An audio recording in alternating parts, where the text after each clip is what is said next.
We need to cultivate this detachment in a great measure.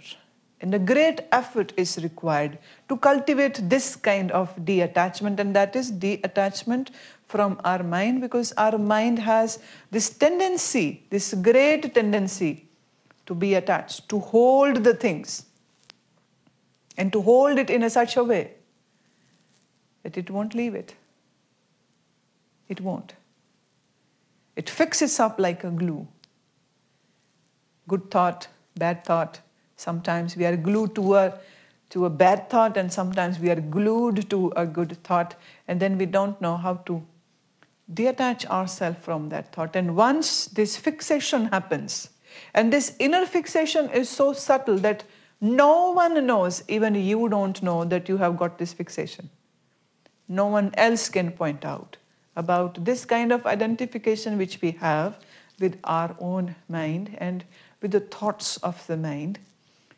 This is what I would say we will have to sharpen up the weapon of our vigilance.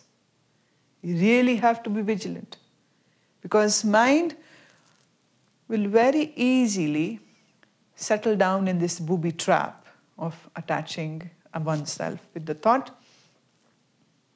And only those who are having sharpened vigilance, sharpened awareness, would be successful. Buddha used to give example, like an archer sharpens his bow, you sharpen your vigilance. Another example which he would often give. Have you ever seen a potter with just a pound of clay on his turning wheel? With his subtle hands, he shapes up that clay. And when he has to remove that structure which he has formed, it's just a small, simple thread which deattaches that clay pot from the wheel. And little wriggling or the wavering of the hand happens, you won't be able to detach. You won't be able to pick up that clay pot which you have designed. It will just crumble right on the wheel itself.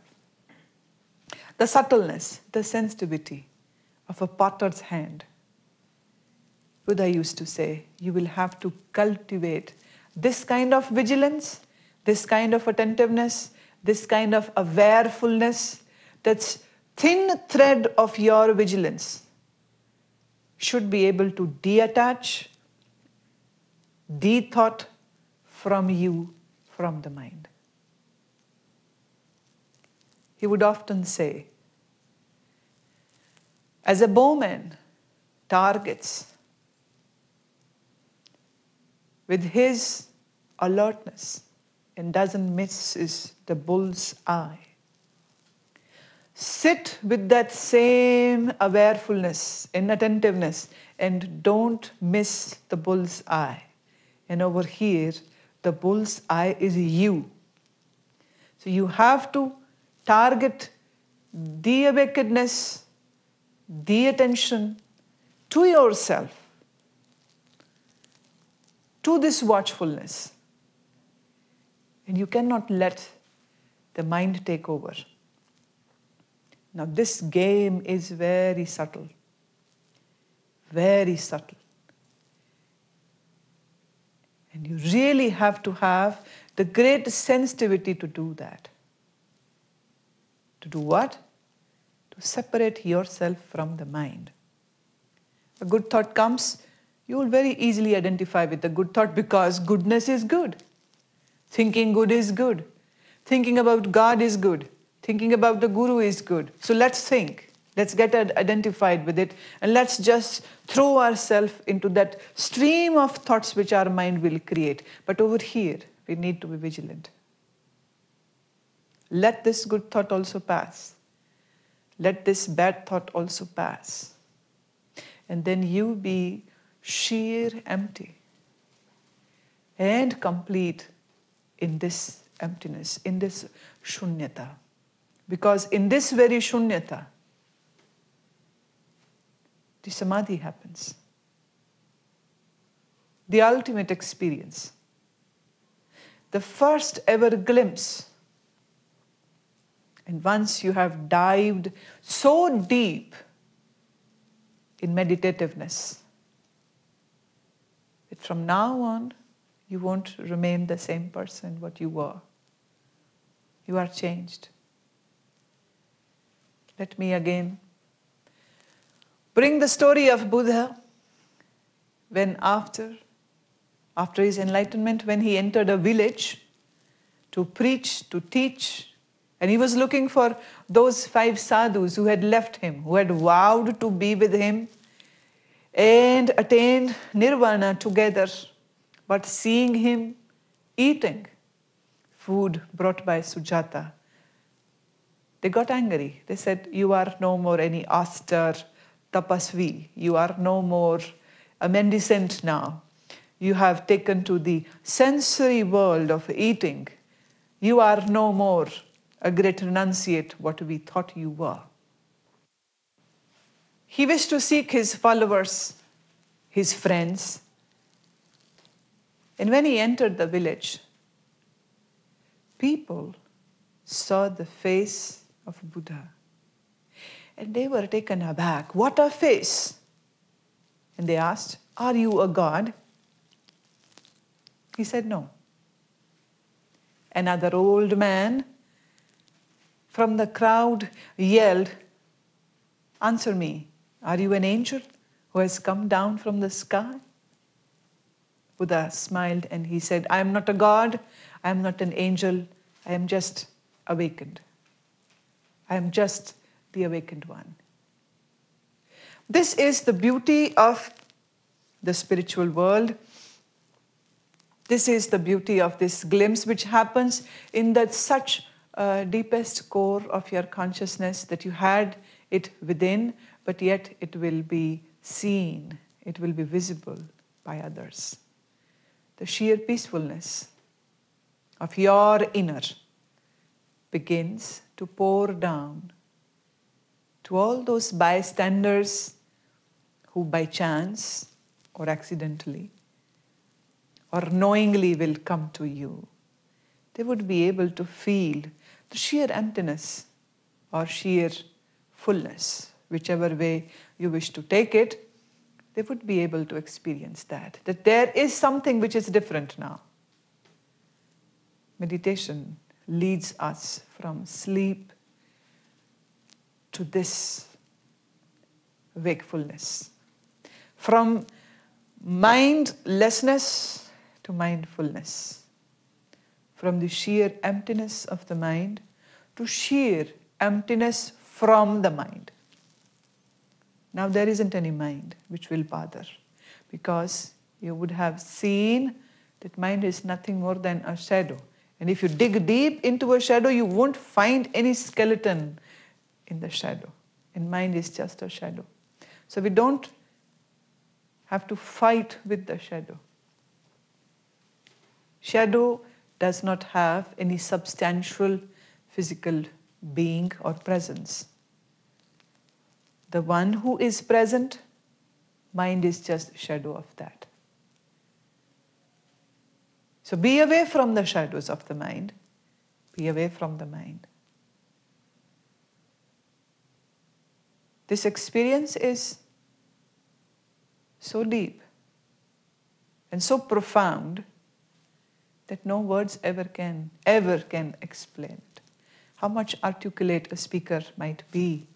But over here, the words lose all its power. The language loses all its potency to pass on the message, to communicate. This is something which is to be experienced. And only those who have experienced this emptiness and this wakefulness can be truly called living. Rest are just walking dead bodies. Those who are always asleep in the deep, dark ignorance of their own mind, and thus to be awakened, or if you wish to be awakened, Take a small step.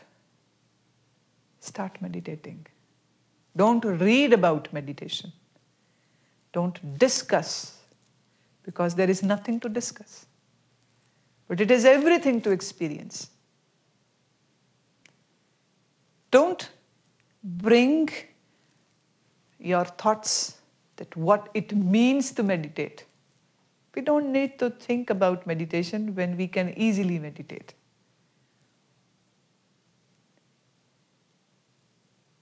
Meditation gives us the taste of the inner freedom. And this freedom is not from something. It is not from something. It is on its own. The beauty of meditation, the benediction which you feel, the glory which happens, is the most purest of the pure.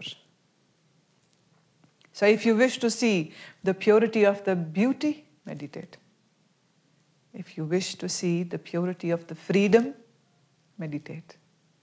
If you wish to soar higher within you, learn to meditate. And this learning to meditate will not happen until you unlearn the old thinking ways of the mind, and a new way of non-thinking comes in your lifestyle. Your life will get more richer, happier, calmer. You'll be more quiet. Quiet within, you'll be having more of the stillness. And as I had said earlier, in this very stillness of the mind, great ideas have come up.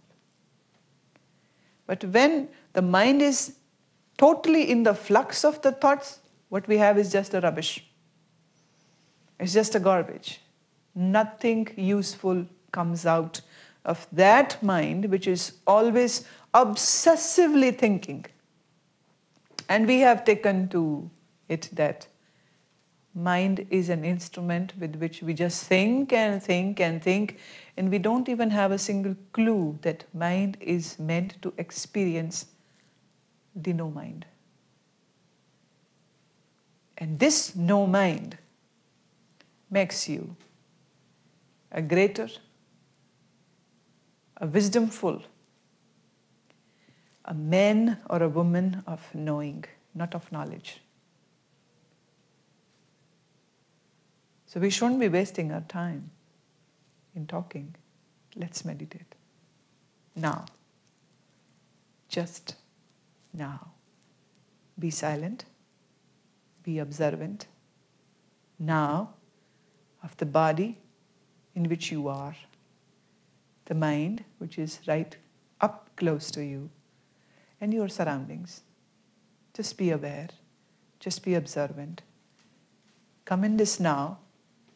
Be in this now. Enjoy this now. Ever. And always. And see, the enlightenment would be just a bonus happening. You won't even have to hanker or think what it is. It will just come as natural to you as it is for a fish to swim. Fishes never go to take a swimming lesson. And so, similarly, you are the same fish who doesn't have to take a lesson of nirvana. You are the awakened one. You are already what you are looking for. But it is only in the meditation you will know it. So claim your true stature now. Meditate now.